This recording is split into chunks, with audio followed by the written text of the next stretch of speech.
I'm cross. I'm carrying cross. I'm cross. I'm carrying cross. I'm cross. I'm carrying cross. I'm cross. I'm carrying cross. I'm cross. I'm carrying cross. I'm news. Seth Rollins criticises Hulk Hogan. WWE has spoilt a WrestleMania 37 surprise, and a top Smackdown star wants a huge intergender match. Find out who and with who in a little bit. Ooh. But first, did you just ooh during the headlines? Nah, I don't know what you mean.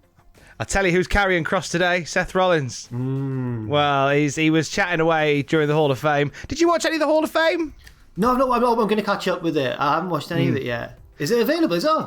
Yeah, it's there. It was on last night at 1 a.m. I'm absolutely frazzled. So much wrestling this week. I'll catch up with that this afternoon, and then obviously tonight, me and Owen are going to be covering NXT. I'm going to be doing a What Happened after that. It's all about to kick off, Tom. It's all kicking off, but less about Cultaholic FC on twitch.tv/Cultaholic. That as well. What I like about Hall of Fame this year, by the way, no inductors. So they shave about an hour off each one by simply not having inductors. But it's still a lovely, lovely show. And there's a lovely dog in it, which is good news. Yes, there is indeed. So Seth Rollins had some comments about a wrestling Mount Rushmore that he was metaphorically building. And the conversation turned to Hulk Hogan. And what did he say, Jack?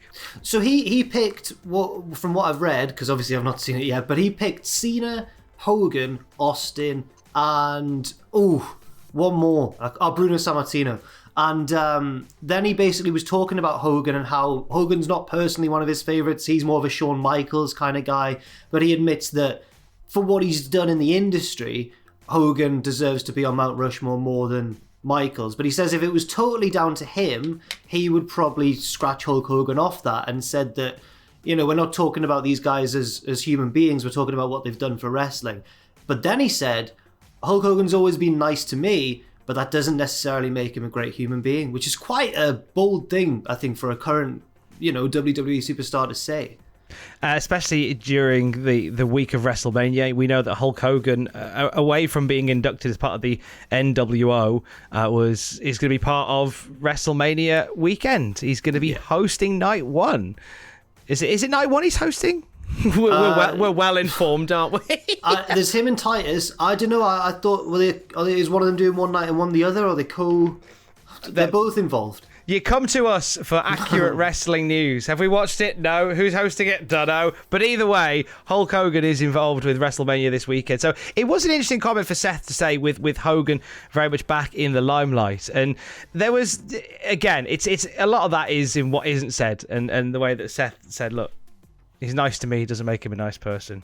We'll keep an eye on that one. WWE have spoilt a WrestleMania 37 surprise, and they teased a little bit of this on Monday Night Raw. They teased that an extra team was going to be added to the tag team turmoil, with Billie Kay revealing that on SmackDown she had given Carmella her headshot and her resume, possibly putting together a team. WWE went ahead and put out a tweet shortly after this, which featured Billie Kay and Carmella on the poster for the Tag Team Turmoil match. A tweet that was very quickly deleted, but nothing's ever deleted on Twitter, is it, Jack? Well, yeah, from Raw, it seemed like Billie Kay wasn't officially part of the match, but she was certainly involved in that backstage segment. There was a bit of back and forth in our predictions chat about whether they were actually in the match or not, and they weren't officially in the match, but I mean, quick little glimpse into our predictions. I have predicted Billie Kay and Carmella, taking a bit of a risk there, but it looks like if this tweet is correct, then maybe that is not a bad shout, because it seems like they might well be in the match. I don't know whether it'll be like a last minute addition sort of thing, or whether they'll just pretend like they always were. I don't really know. I've done the same thing, by the way. Have you done the same thing? Whoa. I feel like we've just turned up to a fancy dress party, both dressed as Abraham Lincoln. Both dressed as Carmella. Both dressed as Carmella, even. Yeah. That'd have been far more pertinent a reference. Looking ahead post-WrestleMania, when we can't see much other than WrestleMania at this point, but it's looking as if a released WWE star is set to make their first appearance since their controversial departure from the company. Who are we talking about, Jack? We're talking about Lars Sullivan, who is going to be appearing at the Wrestling Universe store in Queens, New York on Saturday, May the 8th from 12 till 2 p.m. And this is going to be his first public appearance since he was indeed released from WWE. Tickets for photo ops are $20. Tickets for one signed item are $20, or you can get a combo ticket for $30. So it seems like I was a little bit surprised, to be honest, because, I mean, Lars Sullivan obviously is a very controversial figure. You can both feel for him in one way because of the anxieties that he's suffered, but at the same time, he has definitely said things in the past that are worthy of criticism too. It seemed like when he left WWE, he was maybe going to spend at least a while, you know, out of the public eye, perhaps, for his own good. But here, it seems like he's actually, he's making this public appearance in just a month's time. Well, and there's your prices there as well. Is he on Cameo, our boy Lars? I don't know, actually. Just curious. I keep getting recommended on, you know, Facebook's like targeted ads. I keep getting recommended the frontman from the band You Me at 6. And I don't know why. I have no idea why. I don't particularly listen to them much. I used to like them back in the day, but I don't know what's going on. Is that for a Cameo request? Is it? Hey, come on. It's Cameo or a Cameo imitator sort of thing. One of the two. I can't remember. But it's definitely like a video message type of service, yeah. Oh, nice. Do you want to play a quick game of WWE Cameo higher or lower? Yeah, go on then. All right, okay. I've got some wrestlers that are now on Cameo from WWE. Ross did this with me, I'm afraid, on another news video. Oh, did he? I'm sorry. Yeah, he did. Oh, fine then. Forget it. Go watch that video instead. I got lots of them wrong, but the big takeaway that we found was that Shane McMahon was one of the most expensive ones. And he is indeed the most expensive. Mind you, Virgil is a sly £51.75. Wow. Well, yeah, I thought it'd be $10 according to our SW review. So Lars Sullivan, first gig following leaving WWE. Talking of leaving companies, we say goodbye to Reno Scum from Impact Wrestling. Adam Thorstow and Luster the Legend are gone from Impact Wrestling. They put out a message on Twitter saying Reno Scum's time with Impact has come to an end. I'm nothing but thankful for everything they did for us. I want to thank the staff and procedures and producers, and especially the talent. It is undoubtedly one of the most talented locker rooms in the world. Until we see you again, oi oi oi, we'll be okay. Please continue to support them. They are interesting times in wrestling, and we plan on staying relevant after we regroup. Again, nothing but thankful to everyone there. It's hard to put into words, but please know there's nothing but love. There's nothing but love from Reno Scum leaving. This seems like a weird departure for them, whether or not they wanted to head out and do something different, or whether or not there was something backstage. We don't know. There seems to be a lot of love. They do say it quite a bit, but enjoyed the work of Reno Scum in Impact Wrestling all the same. I don't know how much of their work you saw, Jack.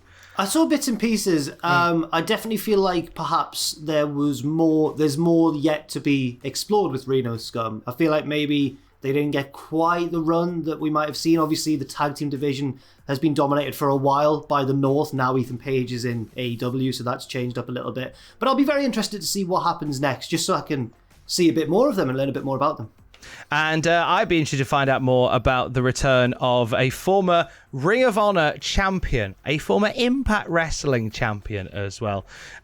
We are talking about Davey Richards, who has been conspicuous by his absence in the company for quite some time. From wrestling in general, he took some time away in 2017 to pursue a whole new career. Didn't return as a result of some issues with his knees. He's had multiple surgery on his knee. But according to Global Syndicate Wrestling, a possible return is on the cards for Davey Richards. Wanted to highlight this, Jack, because I think Davey Richards is bloody brilliant. Oh, yeah. We had him good. We had him for one match or maybe two matches in WCPW, which everyone forgets. And I remember not even knowing that we were going to get him in. And then I looked at the card for that weekend or wherever we were traveling. I remember being in the car on my phone and just going, we got Davey Richards. And we were like, yeah, we got Davey Richards. He's wrestling like Jay Lethal or whatever. And I was like, what? What's going on? He was like the top Ring of Honor boy in like the early 2010s. I can't get over the booking of WCPW. The stories I hear from it, it sounds like you were playing a massive game of EWR, honestly, but with YouTube money.